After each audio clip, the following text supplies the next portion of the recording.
Bonjour, bienvenue dans Rhinocéros. Aujourd'hui, on va vous parler d'islamophobie, encore une fois, parce que oui, on vient de traverser encore une belle séquence médiatique, ça vaut le coup de revenir dessus. Vous avez vu forcément cette actu sur les frères musulmans. Vous savez qu'ils sont partout. Mais si, le rapport là, on va revenir sur cette actu. Le 21 mai, un rapport sur l'entrisme des frères musulmans en France a été présenté en Conseil de défense. La veille, il avait opportunément fuité dans le Figaro, qui avait titré « Réseau tentaculaire, organisation secrète, quartier islamisé, le rapport choc sur les frères musulmans qui veulent instaurer la charia en France ». Autant vous dire que sur les plateaux télé, on a pas mal extrapolé sur ce rapport qui a pris beaucoup de place dans les débats. Et en même temps, le rapport il avait été commandé sous Attal par Darmanin il y a un an. Là, c'est Retailleau qui s'en était emparé. Il y a encore Attal dans le truc. Il y a Macron qui fait un conseil de défense. Ouais, tout ça, c'est les gens importants. Et si eux, ils disent qu'un sujet est important, mécaniquement, le sujet devient important pour des gens comme Sonia De Villers, Yves Calvi ou les informés de France Info. C'est logique. Bon, mais alors, qu'est-ce qu'il y avait dans ce rapport? Qu'est-ce qu'on y apprend? Parce qu'apparemment, c'est un rapport choc. Voilà déjà ce qu'on pouvait lire dans le dossier de presse du ministère de l'Intérieur. Le rapport met en évidence une menace grave, marquée par un double discours qui conjugue entre-soi, dissimulation et respect apparent des règles dans l'objectif de substituer à la communauté nationale de nouvelles formes d'allégeance en rupture avec la tradition républicaine. Le rapport balaye un petit peu tout ça, cet entrisme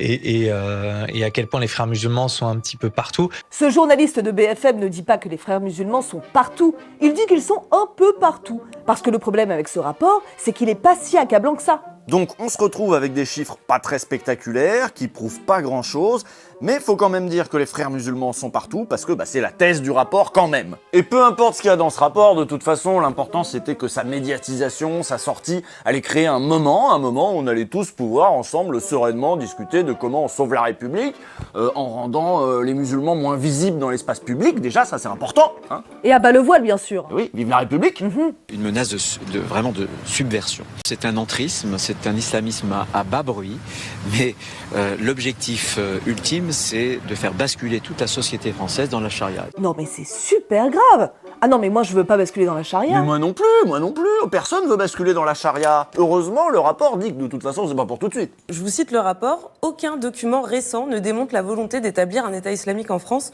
ou d'y faire appliquer la charia. Comment est-ce que vous expliquez qu'il y a un tel décalage finalement entre le contenu du rapport et les discours du gouvernement sur ce qu'il contient? Bon, le gouvernement, on sait pas. Mais Retailleau, on voit bien qu'il se sert du rapport pour qu'on parle de lui. Ça a même énervé Macron, apparemment. Normalement, on fait pas fuiter des rapports top secrets comme ça. Attal aussi a énervé Macron et a même déçu quelques macronistes en faisant des annonces.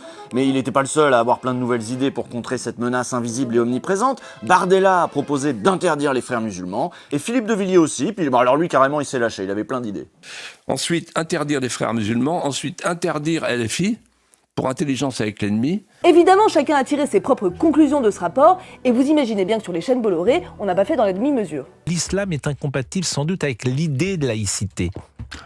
Sans doute. Mais je pense Parce que l'idée même de la République. Alors ça, c'est vous qui le dites. Oui. Moi, je ne veux pas aller jusque-là. Vous voulez pas interdire l'islam? Ah, ça c'est une très bonne question parce qu'on me le sort souvent. Bon, rassurez-vous, ils veulent pas non plus interdire l'islam. Ils veulent juste faire disparaître les musulmans. Enfin, qu'ils soient invisibles, qu'ils se cachent, quoi. Oui, surtout les jeunes femmes. Faut s'en prendre aux tenues des jeunes femmes. Là, tout le monde est à peu près d'accord là-dessus. Il y a un consensus. En France, on aime bien faire ça. Ça fait 20 ans qu'on fait comme ça. Et les gens aiment bien. Donc on continue.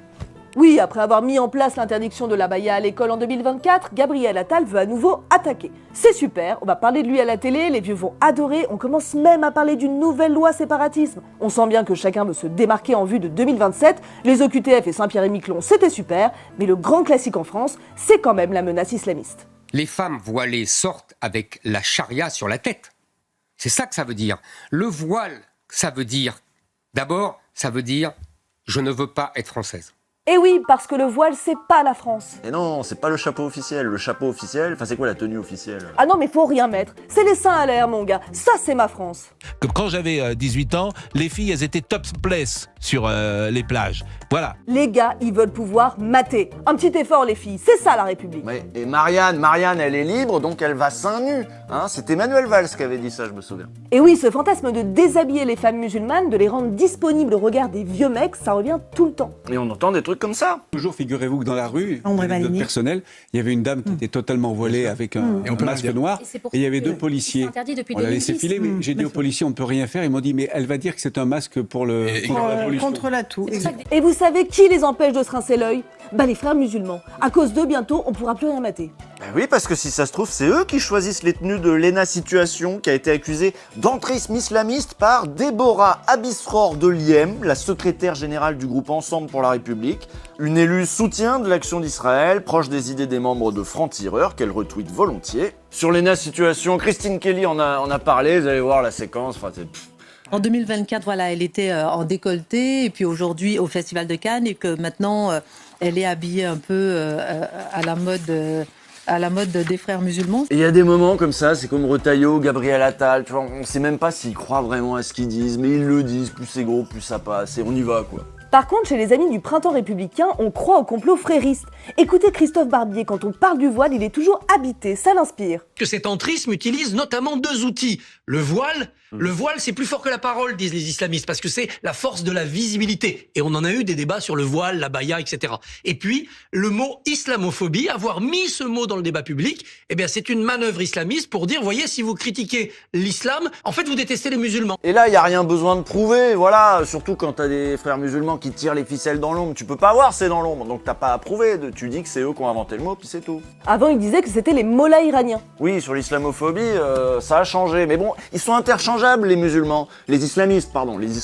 Et puis de toute façon, vous pensez que les gens ils savent qui c'est, les frères musulmans, hein? Oui d'ailleurs, est-ce que cette séquence, elle nous a aidé à y voir plus clair? C'est qui les frères musulmans en fait? Ah bah oui tiens. Donc pour la faire courte, les frères musulmans, c'est une école de pensée, c'est un mouvement créé par Hassan el-Banna en Égypte en 1928 avec pour objectif de diffuser dans le pays les valeurs de l'islam. Alors on parle plutôt d'intellos qui se sont souvent fait chasser dans les pays dans lesquels ils ont essayé de faire de la politique. En France, le rapport nous dit que c'est une mouvance qui est plutôt en déclin, qu'elle s'est pas très bien implantée et que ses cadres sont vieillissants.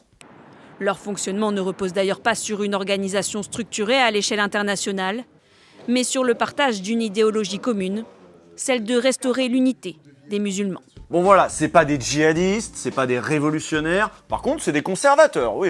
Voici ce que nous en disait le politologue Awes Seniguer lors d'une audition relayée par le journal Le Monde. On fait dire aux musulmans d'ici ce que d'autres ont dit ailleurs en d'autres temps. Ce que veulent les frères musulmans, c'est transmettre l'islam aux jeunes générations de musulmans. Transmettre un conservatisme moral et ritualiste au sein des musulmans culturels. Donc eux, ils font pas dans le séparatisme, hein. Au contraire, ils font dans l'entrisme. Eux, on leur reproche pas de ne pas s'intégrer, au contraire, ils s'intègrent même un peu trop. Non, ils s'intègrent pas, ils s'infiltrent, parce qu'ils sont vicieux. L'islamisme cherche à entrer dans l'ensemble des sphères de la société. Alors celui-là, je le connaissais pas, mais alors si vous avez allumé votre télé, vous avez pas pu le rater parce qu'il a été invité partout, tout le temps. C'est Alexandre Brugère, le préfet des Hauts-de-Seine, ancien directeur de cabinet de Gérald Darmanin.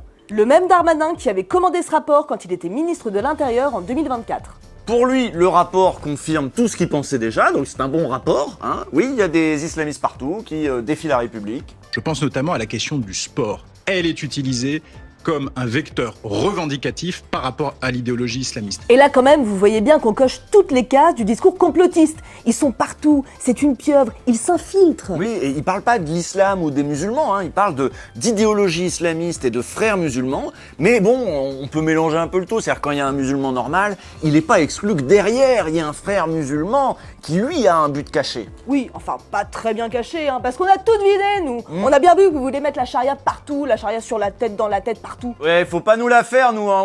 On vous voit venir, hein, les musulmans, les frères musulmans. Alors c'est le grand complot. L'islamisation de la France se ferait dans les écoles, dans les commerces, dans les lieux publics, les municipalités, l'université, par les médias eux-mêmes. Et même s'il n'y a rien de concret, eh ben c'est dans l'atmosphère. C'est dans la robe de Lena Situation ou dans le voile des meufs à la fac. Tout ça, c'est le même projet islamiste. Important d'ailleurs de le dire. Au fond, le mot même entrisme qui est utilisé par ce rapport, il dit bien la difficulté à combattre un ennemi qui n'affirme pas l'être. Mais alors par contre, si les frères musulmans ils sont si bien intégrés que ça, et qu'ils sont déjà dans nos institutions et qu'ils sont partout, pourquoi j'en vois pas dans la télé?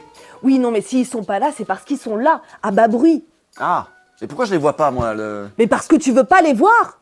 Bon, et dans les clubs de sport, alors, est-ce qu'il suffirait pas d'envoyer une équipe de télé, puis de nous filmer des frères musulmans? Montrez-moi les trucs, quoi, je veux voir. Mais non, parce qu'ils font la taquia, la dissimulation, ils te diront rien. Mais alors, comment on peut savoir, nous? On peut pas, on peut juste rester sur nos gardes et se méfier de tous les musulmans. J'essaye de comprendre ce que vous racontez. Ça veut dire des clubs de sport où en fait tout est fait pour une non-mixité, mais c'est jamais dit officiellement. Et donc, ils font mine d'être surpris lorsque vous les voyez, c'est ça? Vous voyez que vous avez parfaitement compris ce que j'ai expliqué. Non mais... Bon, c'est en général à ce niveau de discussion et de précision qu'on en reste avec les journalistes et les politiques. Mais allons voir ce qu'en disent les spécialistes, les vrais. Tenez par exemple le politologue Franck Frégosi, directeur de recherche au CNRS, il est intervenu sur Public Sénat pour tenter de remettre un peu les choses au clair. Dans le rapport, il est fait allusion notamment à une mécanique de fond, comme s'il y a véritablement un projet, je dirais, de type visant à structurer l'ensemble de la société et à faire en sorte que finalement on changerait la société française, ce qui ne correspond pas à la réalité sociologique observable sur le terrain. Franck Frégosi, il a été auditionné pour ce rapport. Il en a parlé dans une émission récente d'Arrêt sur Image. Et il expliquait qu'il n'a pas beaucoup été pris au sérieux. Vous connaissez les universitaires, hein, ça va. Et surtout agrémenter l'idée qu'on ne sait pas vraiment qui en a affaire, mais ils sont là, ils sont présents, ils sont parmi nous déjà. Quand on parle de gangrène, quand on parle effectivement d'hydre, ça renvoie à l'idée qu'il y a un centre peut-être secret de décision au cœur de la France qui dépêcherait des émissaires un peu de partout, y compris dans les universités, parce que je vous signale que le rapport se termine en disant que les sciences sociales sont atteintes par le frérisme. Une nébuleuse qui tisse sa toile, une pieuvre, une menace rampante, la dissimulation. On est clairement avec le vocabulaire du complotisme. C'est complètement du complotisme, enfin ça saute aux yeux. Sauf que c'est du complotisme pour les élites. Voilà, le complot musulman, c'est un truc que nos élites françaises approuvent, c'est un complotisme acceptable. Et tant pis si tout ce discours rappelle la littérature sur le complot juif. Oui, la pieuvre islamiste est déjà là. Ces tentacules s'insinuent partout, dans les boucheries halal, dans les auto-écoles confessionnelles, dans les écoles coraniques, dans les associations caritatives, dans les associations et les collectifs militants. Rien de spectaculaire, mais une présence continue, discrète, qui s'est installée dans les interstices de la vie quotidienne des Français. Jour après jour, la France a laissé croître une contre-société complète, une contre-société patiente, disciplinée et résolue. C'est quand même assez frappant, hein. Ils vivent parmi nous, même quand ils sont tranquilles, en fait, c'est quand même une menace, faut se méfier. Alors, est-ce qu'il est permis de faire la comparaison avec la panique sur le complot juif qui était celle de nos élites il y a moins d'un siècle? Que cette rhétorique-là, elle fait évidemment penser à la rhétorique à laquelle, malheureusement, on a assisté en France dans les années 30 et qui s'est terminée quand même de manière catastrophique. Vous voyez la signification d'un tel parallèle. C'est-à-dire c'est de dire que l'antisémitisme égale ce que vous appelez l'islamophobie. Enfin, c'est à peu près le même c'est ce raisonnement-là. Pourquoi c'est moins grave de s'en prendre aux musulmans que de s'en prendre aux juifs? Non, mais l'antisémitisme... alors Vous remarquerez qu'on est passé de la menace djihadiste, c'est-à-dire des gens qui font des attentats, qui partent en Syrie, vous voyez, des trucs comme ça, à la menace frériste, c'est-à-dire des intellectuels qui infiltrent les associations de sport ou je sais pas quoi. Mais tout ça, c'est un peu interchangeable. Oui, tout ça, c'est l'islam, et on sait très bien ce qu'on doit en penser. On vous recommande le livre « L'islamophobie, comment les élites françaises fabriquent le problème musulman » d'Abdelali Hajat et de Marwan Mohamed, qui montre bien le déni de la question de l'islamophobie, mais parle aussi du complotisme islamophobe qui va de l'idéologie du grand remplacement jusqu'à traquer le moindre signe d'islamité comme le voile, la nourriture halal ou les jupes trop longues, qui sont toujours perçus comme les signes d'une nouvelle offensive des islamistes, une nouvelle provocation contre la République. Comme si derrière toutes ces marques d'islamité assumées plus ou moins lointaines, il y avait une arrière-scène masculine, islamiste, barbue qui était à la manœuvre. Et ça, c'est pas négligeable parce que ça s'est imposé comme une forme de doxa. Et cette doxa, c'est évidemment dans les grands médias qu'elle est diffusée. Mais elle a bien pris. Parce que ça repose non pas sur l'avancée de preuves matérielles ou le fait de matérialiser son accusation, c'est-à-dire de dire, bon voilà, on a un projet, on a une organisation, voilà leur projet, bon, ok. Non, il suffit d'accuser quelqu'un d'islamiste pour qu'il le soit. Et traiter les gens d'islamistes en France, ça peut ouvrir un boulevard. Il y a des gens, on a l'impression que c'est devenu leur métier, c'est leur spécialité en tout cas, voilà, toute l'année, t'as des trucs, Benzema ceci, les sportifs voilés cela, et gna gna gna dans certains quartiers. Et des fois, ils font des petits livres, et leur consécration, c'est d'être cités par Manuel Valls pour justifier de nouvelles politiques contre les musulmans. que l'on ne peut pas, depuis des années, inviter à juste titre, entendre Keppel, Micheron, Sifaoui, Caroline Fourest et bien d'autres sur ces sujets qui connaissent parfaitement ces éléments-là, et ne pas considérer que nous devons, avec un rapport qui était classifié, qui maintenant est dans l'espace public, que nous ne pourrions pas agir. Là, c'est important parce que Valls vient de nous citer toute une petite galaxie de copains à lui, un temps proche du printemps républicain, aujourd'hui du journal Franc-Tireur, et tous ces gens-là, ces derniers jours, dans les médias, on les a rappelés pour commenter ce rapport. On a fait appel à Mohamed Sifaoui sur RTL, à Gilles Keppel sur France Culture, et évidemment chez Guillaume Erner.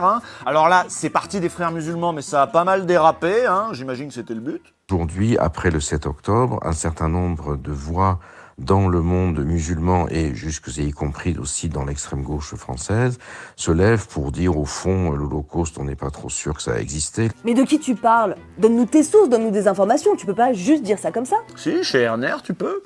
L'alliance justement entre la mouvance islamiste et une partie de la mouvance gauchiste. Franchement, ça aurait été dommage de ne pas utiliser ce rapport pour rappeler les liens maintenant avérés entre les islamistes et toute la gauche. Bien sûr. Ah tiens, en parlant d'islamo-gauchisme, vous savez qui a fait son grand retour aussi? Jean-Michel Blanquer. Avouez qu'il vous avait manqué un petit peu quand même. Il y a une rédaction où les gens se sont dit « Tiens, il nous faut l'avis de Jean-Michel Blanquer, on l'a pas eu depuis longtemps, Jean-Michel, qui c'est qui l'appelle? Moi je le fais, tiens, j'appelle Jean-Michel. Qu'est-ce que c'est que ces gens ?» Voilà ce rapport qui semble bien accréditer la thèse que vous défendez depuis des années. Et alors il nous le présente comme celui qui avait vu le danger avant tout le monde. Alors quel danger? Qu'est-ce qu'il a vu? La journaliste va poser la question, vous allez voir, c'est plus compliqué que prévu. Quand on regarde les chiffres, effectivement, dans ce rapport, moi, il m'interroge. On parle de 139 mosquées problématiques sur 2800, ça fait à peu près 5%. 127 associations sportives fréristes sur 325 000 associations, donc c'est 0,004%. Ça, ces petits chiffres sont de nature à faire basculer toute la France dans la charia ? Non, alors, il faut, sur tous ces sujets, il faut discerner beaucoup de questions. Et oui, et ça c'est chiant, parce que le rapport, il est pas probant. Et des fois, les journalistes le notent, ça la fout mal. Ouais, bah c'est pas grave, ça, on peut toujours s'en sortir. Vous savez, il suffit de dire, ouah, c'est dans l'atmosphère, c'est dans certains quartiers. Alors, il y a 5 ans, il nous disait, par exemple, Blanquer nous disait que certains quartiers avaient déjà basculé dans la charia. Mais quels quartiers? Lesquels? Ils sont où? Ils les ont pas retrouvés pour les mettre dans le rapport? Non, parce que déjà, à l'époque, c'était pas clair, en fait. Mais ça concerne qui? Ça se passe où en France? Et dans combien de quartiers, en fait? Dans combien de quartiers la loi islamique a remplacé la loi républicaine? C'est difficile de donner un chiffre exact, mais c'est vrai qu'on voit certains quartiers où cela s'est fortement accentué. Il m'arrive d'aller dans certaines villes où ça se voit tout simplement. Par exemple Roubaix, par exemple, pour ne prendre que cet exemple. Suffit de se balader pour le voir. C'est rempli de musulmans. C'est plus la République? Qu'est-ce que tu vois, en fait, mon pote? C'est pour ça que les chercheurs qui bossent sur l'islamophobie disent que c'est un racisme respectable. Ça, tu peux le dire à la télé, c'est profondément raciste, mais ça, c'est accepté. Bon, aujourd'hui, le focus, il est sur les frères musulmans, et on s'est demandé pourquoi. Comme on l'a vu, la mouvance n'est pas très implantée en France, son influence est difficile à démontrer, mais c'est sur eux que le ministère de l'Intérieur a enquêté. Pourquoi? Pourquoi eux, plutôt que sur les prédicateurs en ligne qui ont beaucoup plus d'influence en France que les vieux islamologues de la mouvance frériste? Pourquoi nos politiques et nos journalistes ont bloqué sur les frères musulmans? Pour le comprendre, il faut remonter 20 ans en arrière. La lutte contre les frères musulmans, elle est ancienne. Et c'est en menant cette lutte que s'est fait connaître Caroline Fourest. À l'époque, il est vrai, il y avait une figure médiatique proche des frères musulmans. Et Fourest avait choisi de la combattre pied à pied. Cette figure, c'était celle de Tariq Ramadan. Tariq Ramadan est souvent présenté dans les médias comme un intellectuel musulman qui veut moderniser l'islam. Beaucoup de gens lui ont reproché en fait de tenir un double langage, d'être un fondamentaliste déguisé.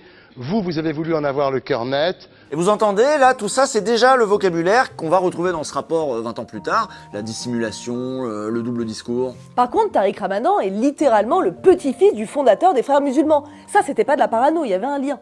Et Tariq Ramadan était une figure écoutée.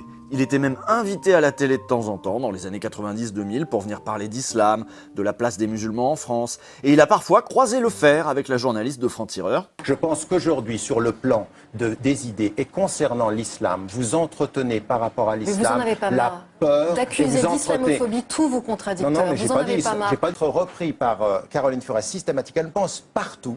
Vous êtes entendu partout dans tous les médias. Parce que vous êtes entendu moins que vous, beaucoup moins que vous. Vous savez très bien. J'ai pas de chronique dans Le Monde. Je passe pas sur France Culture en permanence. Encore heureux qu'un intellectuel islamiste soit pas chroniqueur dans Le Monde et passe pas sur tous les plateaux de télé à la place de tout le monde. En 2017, Tariq Ramadan a été accusé de viol et a depuis disparu des plateaux de télévision. Aujourd'hui, plus grand monde ne se réclame de sa pensée. Mais ce combat contre Tariq Ramadan, d'intellectuel à intellectuel, a marqué Caroline Forest et ses amis.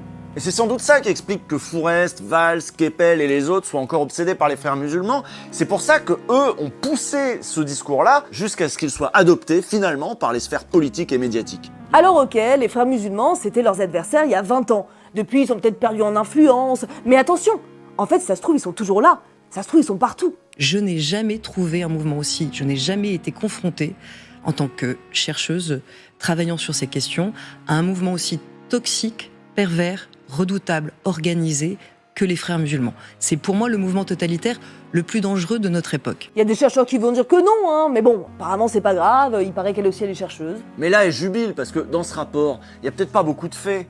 Mais en fait, il y a tout son vocabulaire sur l'entrisme, machin, tout ça. C'est du Caroline Forest dans le texte, en fait, ce rapport.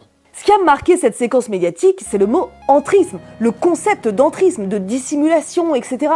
Et on peut pas le prouver, ce complot, parce que les acteurs eux-mêmes, ils vont te dire que non. Donc, il faut croire sur parole les gens comme Caroline Forest, il faut croire ce rapport, même s'ils prouvent rien. À travers des collectifs, par exemple, comme Urgence Palestine, pour lesquels des personnalités de gauche et les filles, mais aussi des Verts, ont manifesté encore le week-end dernier, qui vient d'être dissous. Je précise qu'il n'est pas dissous parce qu'il soutient la Palestine, il dissout parce qu'il est un collectif frériste, pro-Hamas, qui est même d'ailleurs critique l'autorité palestinienne tellement ils sont pro-Hamas, et qui pose des réels problèmes de sécurité pour la République. Regardez cette une de franc-tireur qui parle d'entrisme islamiste qui noyauterait l'université, alors qu'il ne s'agit que d'étudiants qui soutiennent la Palestine. Là encore, l'idée du double discours, là encore, la désinformation et le complotisme des élites. Franchement, ce discours ressemble tellement à celui de l'extrême droite contre les francs-maçons qu'il va falloir commencer à s'interroger et enfin nommer les choses, parler de complotisme islamophobe. Ouais, moi je regarde sur Conspiracy Watch, je vois pas d'article sur le complotisme islamophobe. Peut-être c'est pas grave, hein, peut-être... C'est dommage parce que moi j'aime pas les complots, je voudrais que les gens ils soient raisonnables, ils pensent avec la raison, la rationalité. Ce complotisme respectable a une fonction, décourager d'emblée les musulmans en France de s'organiser, que ce soit en club de sport, en association ou en parti politique. Tout ça, ce serait de l'entrisme et il s'attirerait les foudres de tout ce que ce pays compte de zélés défenseurs de la laïcité. Ils sont prévenus. Ils recrutent des militants férocement bien formés pour gagner des places politique en vue d'un gouvernement théocratique.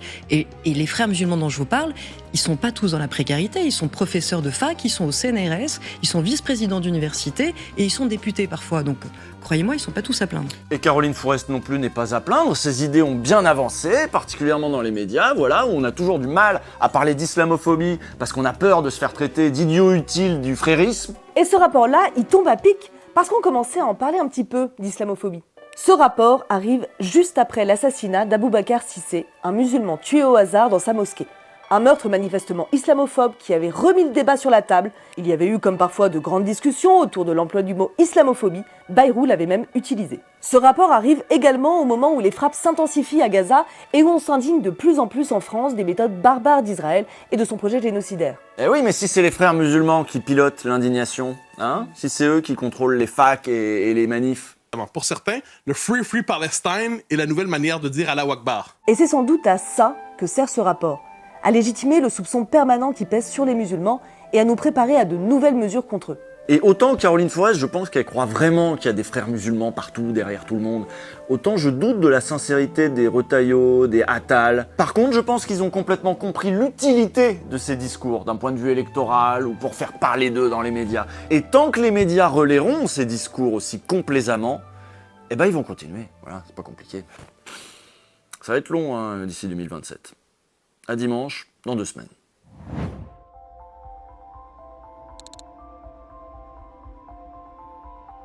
Et on vous promet qu'on ne vous remet pas Caroline Forest avant l'année prochaine. Voilà. On fait une pause.